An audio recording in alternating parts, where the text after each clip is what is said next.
नमस्कार, स्वागत है सभी का डिपार्टमेंट ऑफ पोस्ट सर्कुलर्स में। तो देखिए, डिपार्टमेंट ऑफ पोस्ट के द्वारा 9 फरवरी 2023 को डिपार्टमेंट ऑफ पोस्ट से इंडिया पोस्ट पेमेंट बैंक में आईटी प्रोफेशनल्स के डेपुटेशन के लिए एडवर्टाइजमेंट रिलीज़ हुआ है। तो ये 41 आईटी प्रोफेशनल्स के लिए ये एडवर्टाइजमेंट है, जिसका सारा इन्फॉर्मेशन इस डॉक्यूमेंट द्वारा रिलीज़ किया गया है। तो देखिए, applicable only to the officers working with department of post. Department of post में काम करने वाले officers India Post Payment Bank में ऑन डेपुटेशन आईटी प्रोफेशनल्स के लिए अप्लाई कर सकते हैं। तो पहला है, the IT modernisation project 2.0 has been approved by the cabinet on 19 January 2022.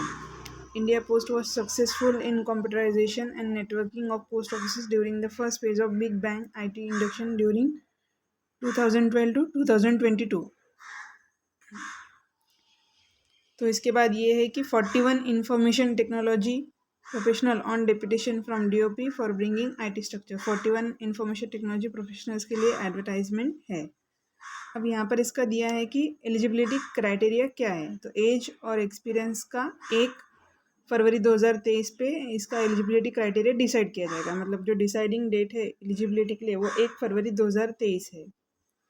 तो पहली पोस्ट है जूनियर एसोसिएट आईटी की, उसकी वैकेंसीज है 15। Age not more than 55 years, इसके लिए 55 यानी 55 से ज़्यादा एज नहीं होना चाहिए। और डिपार्टमेंट ऑफ पोस्ट में 3 ईयर का एक्सपीरियंस चाहिए। दूसरा है असिस्टेंट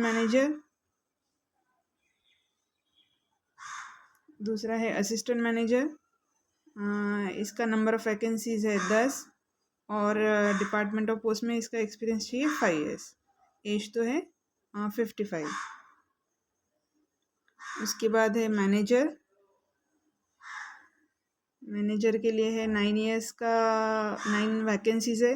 एज रहेगा 55 ईयर्स से ज़्यादा नहीं चाहिए और 7 ईयर्स का इसका एक्सपीरियंस चाहिए डीओपी में। उसके बाद है सीनियर मैनेजर, इसकी वैकेंसीज है 5। एज होना चाहिए 55 से ज़्यादा नहीं होना चाहिए और एक्सपीरियंस चाहिए 9 साल का डीओपी में। और चीफ मैनेजर आईटी, इसकी वैकेंसीज है 2 और इसका एक्सपीरियंस डीओपी में होना चाहिए 11 साल का।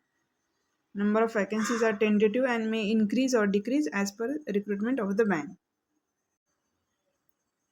अब इसके बाद है डिटेल्स ऑफ वैकेंसी। तो junior associate IT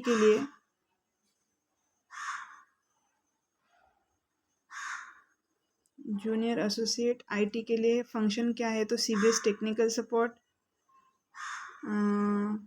Finacle alert and insurance system support, SLA management, vendor management, billing and payments, infrastructure support, IT asset management, patching and compliance, DC operations. और इसकी नंबर ऑफ वैकेंसीज 3 वो पर function दी हुई है।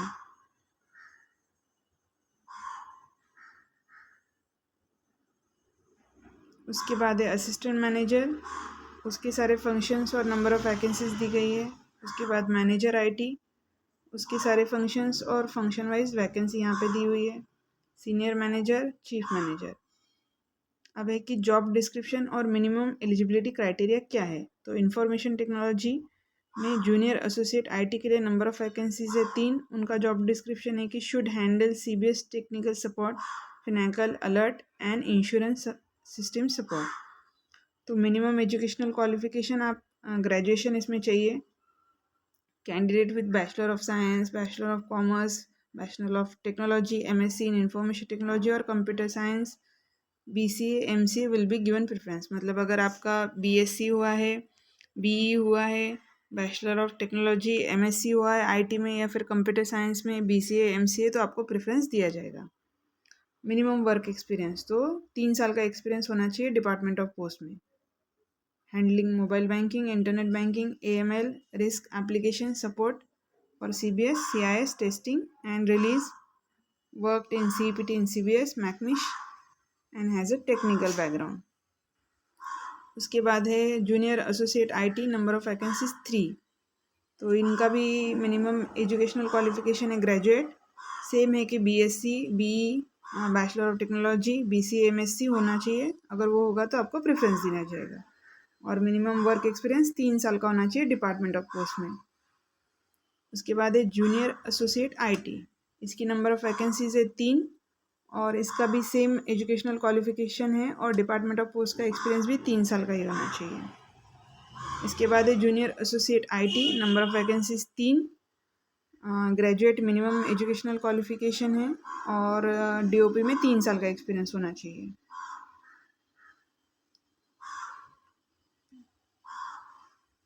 उसके बाद junior associate IT, assistant manager IT, तो assistant manager IT के लिए एजुकेशनल क्वालिफिकेशन तो सेम है, या आप ग्रेजुएट चाहिए, बीएससी बी कंप्यूटर साइंस में अगर आपका हुआ है तो आपको प्रेफरेंस दिया जाएगा। बट डीओपी में आपका वर्क एक्सपीरियंस 5 साल से ज़्यादा होना चाहिए, मतलब डीओपी का आपका सर्विस 5 साल से ज़्यादा होना चाहिए। उसके बाद है असिस्टेंट मैनेजर आईटी, तो इसके लिए भी सारे क्वालिफिकेशन सेम है, ग्रेजुएशन और 5 years service in department of post.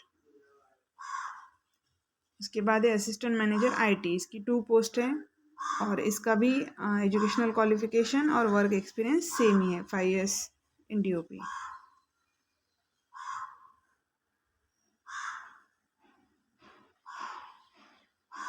उसके बाद मैनेजर आईटी के लिए भी ग्रेजुएशन ही चाहिए, बट आपका डीओपी का जो सर्विस है वो 7 years मिनिमम होना चाहिए।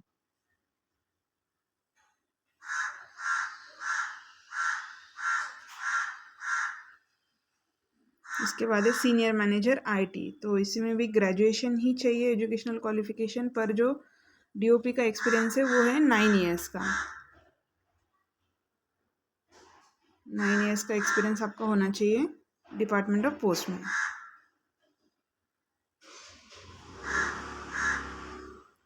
सीनियर मैनेजर के लिए भी ग्रेजुएशन और 9 years of experience in DOP.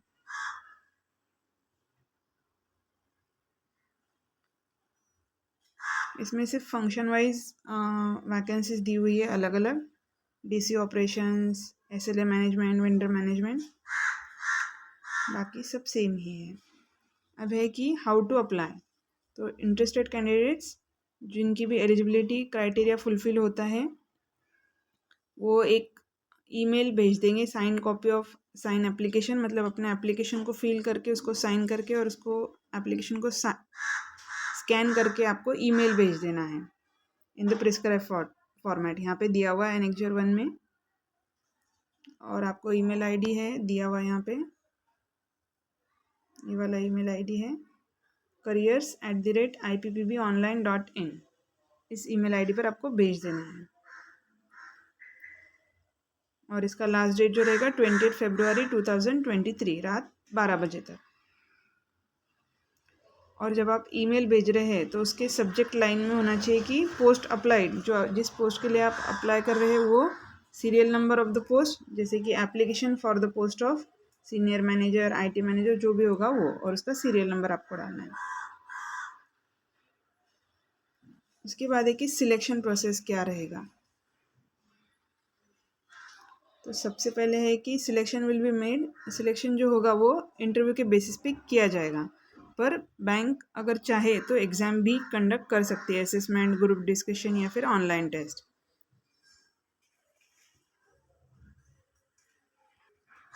उसके बाद है कि आईपीपीबी जो नंबर्स है, नंबर ऑफ़ कैंडिडेट्स असेसमेंट के, उनको कितने लोगों को बुलाना है उसको नंबर को डिसाइड करने का सारा अधिकार आईपीपीबी के पास ही है।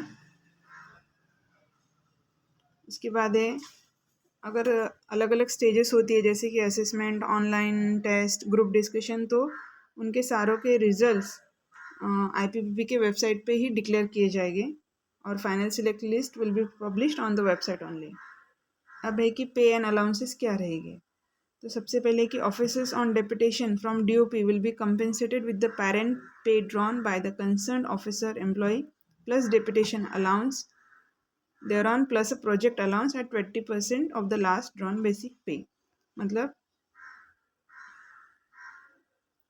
आपका जो करंट पे आ रहा है अभी वो प्लस डेपुटेशन अलाउंस और plus 20% of the last drawn basic पे का प्रोजेक्ट अलाउंस, आपको इतना सैलरी यहाँ पे मिलेगा on deputation. Travel and halting allowance shall be paid as per eligibility of deputed staff in respect of equivalency matrix and extent policy guidelines of the bank.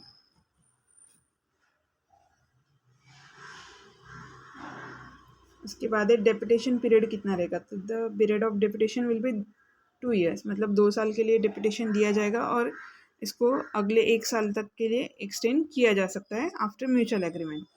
Posting, तो posting जो रहेगा वो चेन्नई, दिल्ली, मुंबई में रहेगा, पर ऑल ओवर इंडिया में कहीं पे भी पोस्टिंग आपका किया जा सकता है। तो जो कैंडिडेट्स विलिंग है to serve anywhere in India, मतलब पूरे इंडिया में, पूरे भारत में काम करने के लिए जो कैंडिडेट्स विलिंग है वो ही सिर्फ अप्लाई करें।